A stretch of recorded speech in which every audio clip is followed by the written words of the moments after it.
بنی اسرائیل میں ایک عبادت گزار شخص تھا جو لوگوں سے الگ رہ کر عبادت کیا کرتا تھا۔ وہ ایک طویل مدت تک اپنی عبادت گاہ میں عبادت کرتا رہا۔ بادشاہ صبح و شام اس کے پاس حاضر ہوتا اور اس سے حاجت وغیرہ پوچھتا تو وہ جواب میں کہتا کہ اللہ عز و جل میری حاجت کو زیادہ جانتا ہے۔ اللہ تعالیٰ نے اس کی عبادت گاہ پر انگور کی ایک بیل اگا دی جس پر روزانہ انگور لگتے۔ جب اس عابد کو پیاس لگتی تو وہ اپنا ہاتھ بڑھاتا تو اس سے پانی بہہ نکلتا، وہ اسے پی لیا کرتا۔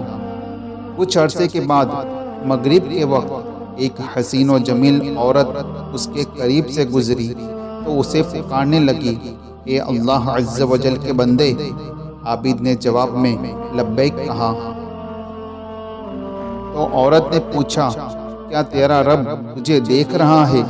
عابد نے کہا، میرا رب اللہ عز و جل ہے، وہ قہار ہے، یکتا ہے، حی و قیوم ہے، دلوں کے بھید جانتا ہے اور قبروں میں مدفون لوگوں کو اٹھانے والا ہے۔ عورت نے کہا، شہر بہت دور ہے، مجھے آج رات پناہ دے دو۔ عابد نے کہا، اندر آ جاؤ۔ جب عورت عبادت گاہ میں داخل ہوئی تو اپنے کپڑے اتار کر برہنہ ہو گئی اور عابد کو دعوت گناہ پیش کرنے لگی۔ اس عابد نے اپنی نگاہیں جھکا لی اور عورت سے کہا، تو برباد ہو، اپنا جسم ڈھانپ لے۔ عورت بولی، اگر آج رات تو مجھ سے نفع اٹھا لے گا تو تیرا کیا جائے گا؟ تو اس عابد نے اپنے نفس سے پوچھا، تو کیا کہتا ہے؟ تو نفس بولا، خدا کی قسم میں تو اس موقع سے ضرور فائدہ اٹھاؤں گا۔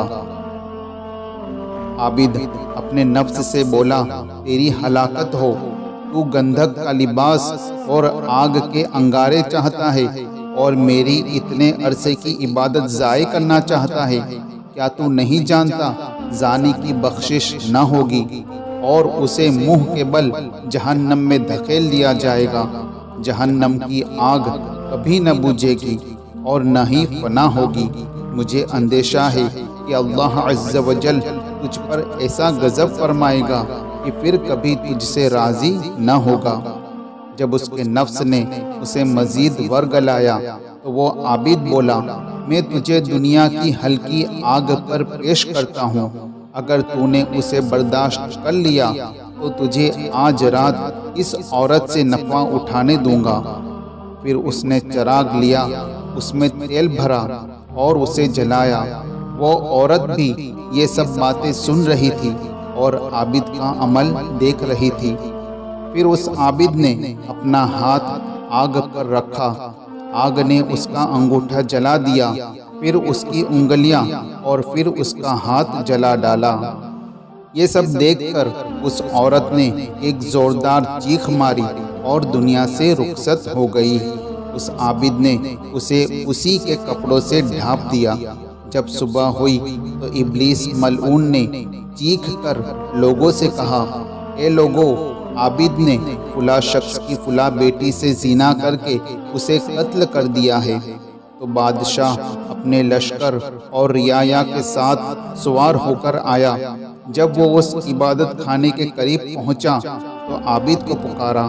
عابد نے جواب دیا تو بادشاہ نے پوچھا کہ فلاں کی بیٹی کہاں ہے؟ عابد نے کہا، وہ میرے پاس ہی ہے۔ بادشاہ بولا، اسے میرے پاس بھیجو۔ عابد بولا، وہ تو مر چکی ہے۔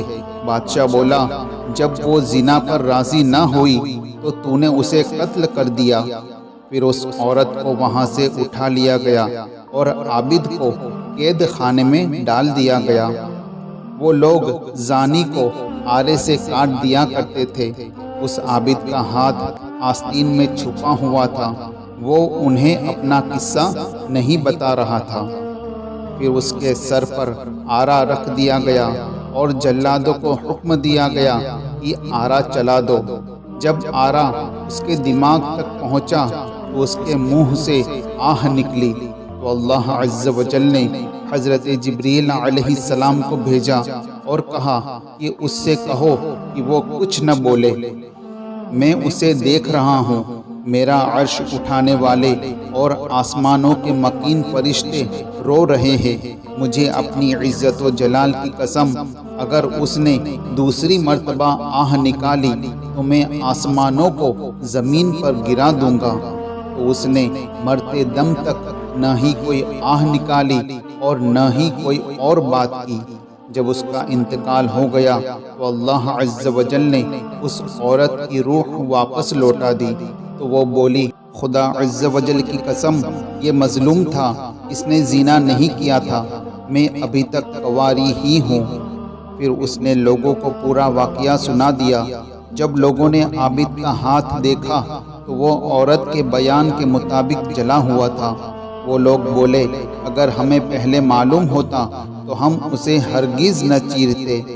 جب وہ عابد دو ٹکڑے ہو کر زمین پر گر گیا تو اس عورت کی بھی روح دوبارہ نکال لی گئی اور وہ بھی مر گئی۔ جب لوگوں نے ان دونوں کے لیے قبر کھودی تو قبر میں سے مشک و عنبر کی خوشبو آنے لگی۔ جب لوگ جنازہ ادا کرنے کے لیے ان کے پاس پہنچے تو آسمان سے منادی نے انہیں ندا دی، ٹھہر جاؤ، پہلے ملائکہ کو جنازہ پڑھنے دو۔ پھر لوگوں نے ان کا جنازہ پڑھا اور انہیں دفن کر دیا۔ پھر اللہ عز و جل نے ان کی قبر پر یاسمین کا پودا اگا دیا، اور انہوں نے ان کی قبر پر ایک تختہ پڑا ہوا دیکھا جس پر لکھا تھا کہ اللہ عز و جل کے نام سے شروع، جو نہایت مہربان اور رحم والا۔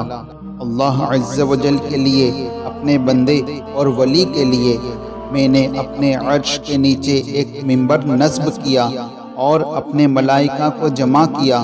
جبرائیل علیہ السلام نے خطبہ دیا اور میں نے اپنے فرشتوں کو گواہ بنایا کہ میں نے فردوس کی 50,000 حوریں تیرے نکاح میں دی، اور میں اپنے فرما بردار اور ڈرنے والے بندوں سے ایسے ہی پیش آتا ہوں۔ اللہ عز و جل کی ان پر رحمت ہو اور ان کے صدقے ہماری بے حساب مغفرت ہو، آمین، بجاہ النبی الامین صلی اللہ علیہ وسلم۔